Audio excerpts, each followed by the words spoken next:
Chizzuk from Chassidus. We're live now, we're good? Okay, I was just on a big call, so we're running a few more minutes late. I really apologize. But Daniel Sass is the supreme patient Gabbai in the Shtiebel and the family minyan, and he's the one making these classes happen. The good news is that we're learning the vitality of the mitzvah. So it's not a small topic, because every day we have to do mitzvahs. It's part of our life, it's part of what we're here for.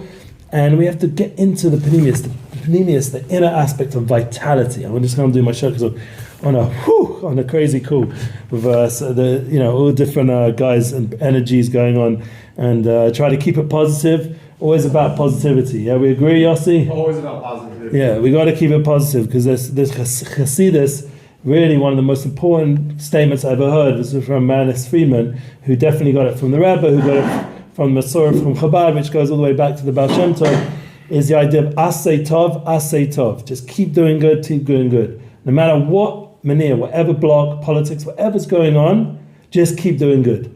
Gedalia said it today also on this podcast. He was talking to Joey Rosenfield, or maybe it was recorded last week, but I listened to it today, and it was all about just keep going forward. And my Rebbe, whenever I see my Rebbe, he always says, keep going forward. Let go forward. Keep moving. Don't be Yelech. Yelech is Yisrael Levi Cohen. It's the same letters as Kli. Keep building the Kalim to bring down the ore. Especially now, we're in Cheshvan.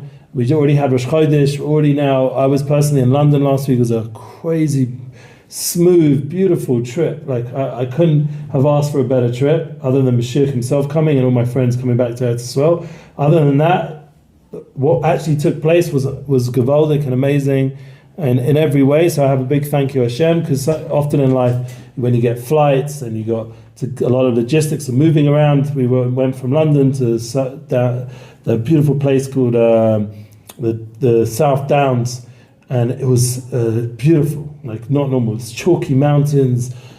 I can't even express it. I'll put a picture or something on somewhere where you guys can see it. But the main point is, it was so stunning, and just connecting with neshamas. This was the Nakuda the Chizzuk from Chassidus is all about. We're learning here not just to learn Torah, we're learning here to connect with neshamas, nishmas Yisrael. This is something we're having in mind whenever we're learning. That's why in the end, I really don't care how many people come, because I'm learning it in a way that's the Shem Kol Yisrael. And Torah connects us into the panemius of Am Yisrael, the inner truth, that we're all bound up together. And especially when you're learning Tanya. With Tanya, the Baal Tanya was the ultimate expert in this whole inyan. So we are in the right sugya, we're with the right people, and we're in the right place, we're in Eretz Yisrael, and we're learning Chassidus from the Baal Tanya. So let's go. Asher b'sheneim or echad shov b'chinas hest upon him. So this is now chapter 38, page 519 in Lessons in Tanya. As we said, we're learning the vitality of the mitzvah, and he says, true in terms of the concealment of countenance. The degree to which the countenance, the inner aspect of the divine life force, is concealed, the light, the divine life force is the same in both body and soul. This is very complicated. We were trying to understand it last time, and I think the first person to really grapple with this in history would not have been Adam Arishon, in my opinion. Definitely not. Not Noach. Maybe on a neshama level he was dealing with it, because all the neshamas of all of humanity are inside Adam Rishon. But on an external, he wasn't the person who was dealing with this was Avram Avinu. This week's parsha, he had the Sefer Yetzirah, he was learning by Shem Va'eva, he was friends with Melchizedek, who they say was Shem. He was the first person to really mevakish Hashem in the fullest way. And he was trying to work out the guf and the neshama, the body and the soul. It's concealed equally in both. Lavushim shavim she'or mistatem me'ela mislabish b'hem. The garments of which the light hides, conceals, and clothes itself are identical in body and soul. Ki shneim heim ma'olam hazeh. For both body and soul are of this world, where throughout the world and all its creatures, the light and life force issuing from the breath of Hashem's mouth are equally concealed. So we have this concept of, remember, Helem is hidden. Yeah, Helem is world, Olam. The guf is a clothing. You have to understand, like the lashon of Kabbalah or Chassidus is giving us already a very deep insight to really what's happening in the reality of life, that we not always conscious of it. Maybe our subconscious is aware if we're zocher, but the breath of Hashem's mouth are equally concealed. So this is life force coming into both the body and the soul. And just like the body is concealed, so is the soul. And I would bring a Gemara in Brachas. He doesn't. I don't think he brings it here. But the Gemara in Brachas is a famous Gemara, Brachi Nafshi. I think it's Daf Yud. It's a very beautiful Gemara. It always sticks in my head. But it goes through the comparing the body and the soul. And it constantly, you see a lot of comparisons about concealment and revelation and this idea from the beginning of birth all the way through to the end of life. And it gives you insights into the 5 levels of the soul. It's a very beautiful Gemara there. Brachi Nafshi, all the different times says Brachi Nafshi and Tehillim, explains very deep ideas. But the point, let's go a little bit ahead with the Tanya, and we'll see how he's going to explain it. He's hest upon him by concealment of the countenance, the Yeridis and Madregas, Tashlis, Alamas, Madregas, the Madregas, Simsim, Rabbi, Matsumim. He's going to go more like the way of Kabbalah, because one of the most important foundational points when you start learning Kabbalah, not that I know much, but the little I've seen from Big Reb Morgenstern or looking at certain Svarim, it says there this idea of these Simsumim. It's a big concept, and in the Chassidus as well, Gedalia always talks about Simsumim, contractions through the various levels of constituting the chain-like successions of the worlds. Remember, it's plural worlds. There's many worlds. There's one world, this world we call Helam, Olam, Melech HaOlam, of the world. This is this world, which is the most hidden of all the worlds. But when we say Baruchei Olamim in Brain of Foshas, we say all the worlds, the life of all the worlds, plural. So when we make a brach, we're usually talking about this world, because we're talking about something physical we're elevating in this world. But when we say the after bracha, Brain of Foshas, Rabbas v'Chesron, Al Kamash, Brasa, L'chai Pahem, Nefesh Kol Chai Baruchei Olamim, life of the worlds, plural. And that's the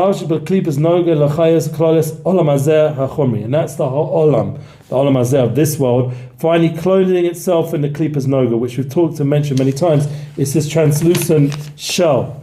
So the Rebbe is described here, and this is very deep. When I mentioned to Shmuel Diamond, I'm learning these prokim, he said Hatzlacha Rabbah, because it's a little bit, it's a little bit technical with understanding the shtalshalus and the vitality entering into this world. It's a little bit deep stuff, but with Hashem's help, we'll work it out. But week by week, we'll break through. We managed to do the previous chapters, we'll do this chapter also. The Alter Rebbe described here the process where the divine life force descends from its lofty, godly origin to the point where it creates and gives life to physical matter. From the breath of Hashem's mouth, a reference to Malchus of the world of Atzilus, to the world of the material, Asiya. Atzilus is the highest world of the 4 worlds that we're talking about here, and Asiya is the lowest world. Atzilus means next to, literally, so it's next to Hashem, and Asiya means to do. The idea of the world of action, and that's the lowest level world, where the physical body is moving around doing stuff. Descent from level to level, numerous simsumim, paths of sumim, clothing itself in klipas noga. Descent from level to level to reach down to level Asiya. This life force must descend from the highest world to Bria, which is the world of creation, and then through to Yetzirah, which is the world of formation, and then finally to Asiya, which is the world of action. These are these 4 worlds, these numerous Asumim. And remember, in each world, there's 10 spheres. So for the Malchus of Atzilus has to go through the Chochmah of Bria, and it goes all the way down through the 10 spheres of those worlds, and then the 10 through that. And within each sphere, there's another 10. And then, there's numerous chains.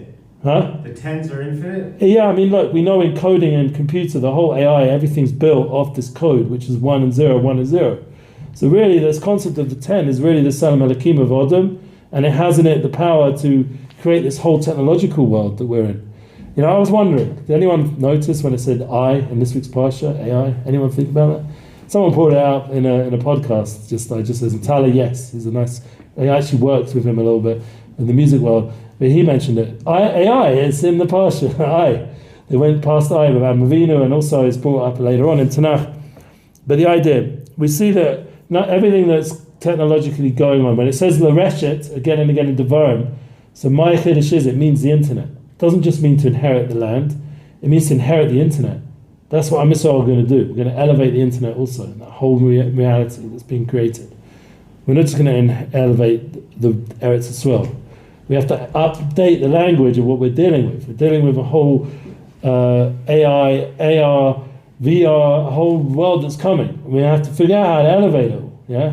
The AI, the automated intelligence. AR is augmented reality, and VR is virtual reality. I think that was all correct definitions. Artificials, thank you. I don't know why I said that. Artificial. We have someone to help me. So the idea, we're elevating all those different aspects of human creation, of technology, But it's all in the Torah, because nothing exists that doesn't come through the Torah, because the Torah is how Hashem created the world. So too with the Simsumim, all the light goes back to these higher worlds. And then those higher worlds, everything's very pure and close to Hashem and connected to Panemius of what Adam is built on, these 10 spheres, which is the 10 we mentioned before, this idea, these 10 ways, emanations that Hashem created everything. It goes through that, through the worlds, into this world. It's very deep. It's a little bit of mind expansion over here today. And through many descents, in summary, the powerful Sumim, the godly force, clothes itself with klippos, knowing that way gives life to all the creatures of the world. That's why we said, when we say Borei Nefesh, it's a Chai Olamim. We're recognizing that Hashem's giving the life to all the worlds. So when we make a Borei Nefesh, we're learning Chassidus in a way. We're not just learning it, we're revealing Chassidus in our drink that we just had, or our food that we just ate. That's why it's so important to do it, because it's bringing alive the truth of the reality that we're in. So he says over here, we're going to look at Shmuel Diamond's summary here, because we're going to need a bit of help. Prayer without kavanah is like a body without the soul. That was what we were talking about last time. Everything exists, including inanimate, has a life force that without it would cease to exist. This is what we're learning now. There's no comparison between the life force that causes the body to exist and the life force contained within the nefesh of all living creatures. They are similar and they both channel their life force via klipas noga. They differ in how much life force they receive. We know the neshama gets more than the body. We know that. Although the hest upon him, the concealment is same for all permissible things, klipas noga, the simsum differs. The differing intensities of simsum can be broadly divided into inanimate objects. That's like stones, tables, chairs. Metal, vegetables, we eat vegetation, that's a big part of our diet. Animals, Baruch Hashem, when I was in England, barbecue we had, with ribeye steak. I'm not really such a meat guy, but it was geschmack. We had a guy come, it was all kosher, it was amazing. Were you cognizant of the fact that inside of this meat that you were eating used to be a living animal, a soul, and you had as a human the ability to potentially uplifted based on the source of power that very good. I hopefully did have that in mind. And not only that, one, I made a bracha for everyone and I made a bracha afterwards. They asked me to bless the food, it was nice. But and we cashed it, made sure everything was kosher. There was a whole operation going on. But the other point was, when I went to the gym today, I went up a whole level on all the weights. And I feel like the meat that I had over Tishrei and the ends giving me an extra boost in protein that I was lacking maybe. Because I'm around much more Americans than I used to be, and I'm eating by them, and there's a lot more meat that I'm used to having in my own home, and I feel like it's giving me a boost. Maybe also the continued exercise, whatever it is, or maybe the little break I had, I feel like it just gave my body a boost. I was able to go up in every weight a little bit. So that's also productive, because then you're improving your physical condition, which is part of how we're going to elevate the body, is through being in a more refined, functional, effective shape, so that we don't get, God forbid, sick or all these other things that take away our avodas Hashem. As Maggid said, and it was his Eina Kul's Yotzai originally yesterday. The Maggid said that every hole in the body is a huge body in the soul, even bigger body in the soul. So we really have to take care of the body. And he was someone who suffered with the body, so he really understood that on the deepest level. These 4 levels are grouped into 2: the non-movers and the movers. Who are the movers? Inanimate and vegetable are not movers. Animal, human are the movers. Just like there can be no comparison between the amount of light contained within compared to the amount of light contained within. So the first 1 and 2, there's much lesser light. In a stone, in a vegetable. When you go to an animal, like a cow, I'll put up the picture of the cow. This beautiful cow. I went up to her, it was sitting there very chilled out. Everyone was walking past and doing pictures, a whole bunch of other cows. I went up to the cow and I said, let's do a selfie. And my friend was videoing. I'm not going to share because it's very funny, and he wouldn't want to have his face in it anyway. But I said, let's do a selfie. And Sonny the cow saw me coming close to its head, and he got up and started chasing us. We're running down this hill, this cow. And so it moves. It's got energy. It's got more vitality. Human is obviously the least constricted. It's constricted, because it has speech and everything else. So mitzvahs, and then there's Yisrael, which has mitzvahs. So speech-related mitzvah without kavanah compared to the amount of light contained with the physical and spiritual related with kavanah. Remember, bringing kavanah intention into it now brings an even more high level of vitality. That's what Yossi was getting at with the intentional eating, the mindful eating. Having all those intentions brings an even more level revelation of vitality. It brings, because we're constantly going up and down, like Yaakov with the ladder, going up and down, all this energy going up and down. And so when we have more intention, it sort of opens up more channels for the vitality to come down. Kavana, we're going to talk about it. This is coming. I'm learning. Go on. Well, the Kutel in the morning from time forward. Yeah. So, Rav Nassan's speaking about this idea, the importance of the food that you eat and the ability to bring in this vitality, and what he calls removing filthy garments that we end up accumulating on us. Maybe we'd also refer to it as klipas. Yeah. And the way to get those klipas off is by clarity of eating, particularly at least what he's talking about regarding bread. Right. Bread that it has a whole process until it's refined, and so. Right. But the point is, the eating aspect is deeply significant. Deeply. In terms of this was a big idea, and if I understood this correctly, raising souls. Yes. Also, he doesn't understand. You eating your meat theoretically. It's good. He doesn't. Tanya doesn't. As far as I remember, I don't remember him talking too much about reincarnation and the idea of souls being in the food. But if you learn other svarim, like Rabbi Nachman for sure talks about, because he was very busy with elevating souls.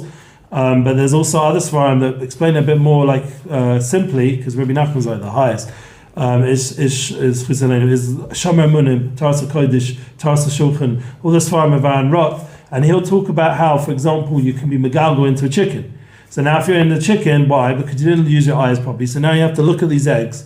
And it's the ticking of this, using the seed improper. Now you're bringing life. The only way the egg develops is through the roosting, is they're looking at it, and that fixes up all the shemiras hanayim. So you end up in a chicken. I mean, it's same. So you can end up in fishes but some guy, let's say like you, eating the eggs theoretically properly helps that previous guy. Help this guy stuck in the chicken. I mean, it sounds it's something souls, the souls. Yeah. It's hard to really understand this in the most physical form, but obviously a meaning on there's elements of the soul. It doesn't mean the actual person's in the chicken, but it's a more ruchnius thing than it is physical. But the idea that we are elevating all the time, and that's once again for our own well-being. Because if we start ingesting souls and we're not elevating them, they start getting pissed off. Yeah. Excuse my language, it's not really appropriate to do that. But anyway, they get angry, and that's one of the reasons why we end up with bad mood swings, anger. A lot of the time it's just because when we're eating, we're not elevating. And there's elements of that food that affects us. People always put everything to physicality and chemical well-being and balance. This whole psychological world, it sort of avoids the whole unknown elements of the brain and the unknown elements of spirituality. But the real key to really full health means you need to include that as part of the package, because it is a spiritual part to elevating and getting into an equilibrium, because there's elements going on that you also affect your well-being and your mood and your joy, is to do with how you eat and kavanas. It's very deep concepts that we can go into it more, but the Balatani is not necessarily going into that. He's more opening up the system of the vitality of how it affects this creation that we're in. So let's just read a little bit more and we'll end off with this. And the merit of Avraham Avinu will keep sharing this light. We've got a bunch of parshas with him, and hopefully the Tzaddik and the Tzaddikim will help us understand it and explain it better and better. This means all things are permitted and pure, which receive their vitality from Klippas Noga, and are through the Klippas Noga evolve all impure things. They're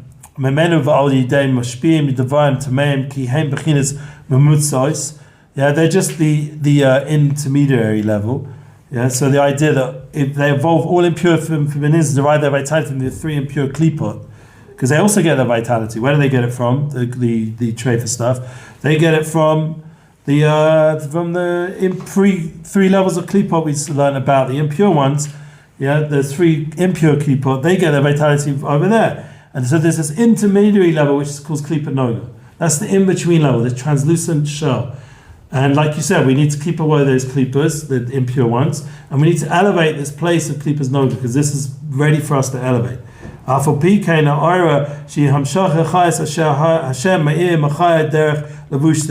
Nevertheless, the godly illumination, meaning the flow of vitality which God illuminates and gives life to all the creatures by way of the garments, which we said, i.e. klipas noga, is not the same in all the different aspects of creations, in terms of contraction and expansion, like we just went into. Like an animal has much higher levels of vitality, but it also needs us to be a bit more intentional as well. Because when there's a high level of vitality, we have to have a bit more kavanah.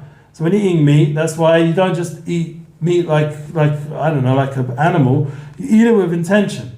Like the famous story of Rabbi Nachman, we're going to bring up Rabbi Nachman. He was sitting having chulin, and he was elevating it.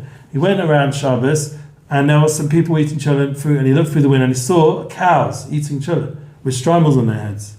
So you understand what was happening. They were getting so into the chulin, they became like the cow. So it was like these chassidim became like cows of streimelech, which is not really what we're here for. We're here to be human beings that elevate the cow.